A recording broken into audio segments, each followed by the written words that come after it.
Stéphane Manioun. Bonjour Claire. On va écouter aujourd'hui une mère de famille qui a eu une mauvaise surprise en faisant ses courses. On l'écoute. Bonjour, mon fils a failli avaler un morceau de verre qu'on a trouvé dans un pot de pâte à tartiner que j'avais acheté. Merci de me dire ce que je peux faire car j'ai eu très peur et personne ne veut me croire. Merci d'avance. Alors Stéphane, on comprend qu'elle se soit fait une grosse frayeur. Est-ce qu'elle peut obtenir compensation? Alors, le principe pour tout produit, c'est qu'il doit évidemment être suffisamment sécurisé. On parle de sécurité légitime du produit.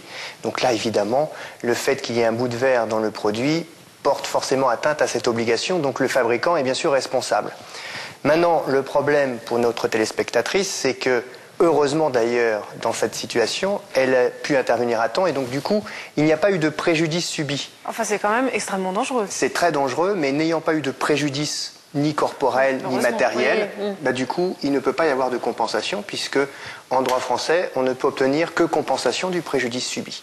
Donc, pas de compensation financière a priori. En tout cas, il n'y aura pas d'action ouverte en justice pour notre téléspectatrice. On peut néanmoins faire pression sur la marque Bien pour sûr. Éventuellement retirer le lot. Vu le danger, de la série. on peut que lui conseiller d'écrire, et là de la manière la plus officielle, avec, en rappelant bien sûr l'obligation qui est celle du fabricant, essayer d'attester par tous les éléments qu'elle peut avoir en sa possession pour bien prouver que c'est effectivement dans ce lot-là, en tout cas pour donner le numéro afin que le fabricant puisse essayer de faire quelque chose et surtout faire pression pour que ça ne puisse pas se reproduire. En dernier lieu, bien sûr, pensez aux associations de consommateurs qui pourront faire une alerte éventuellement. Voilà, et puis peut-être même l'aider dans la pression exercée sur le fabricant.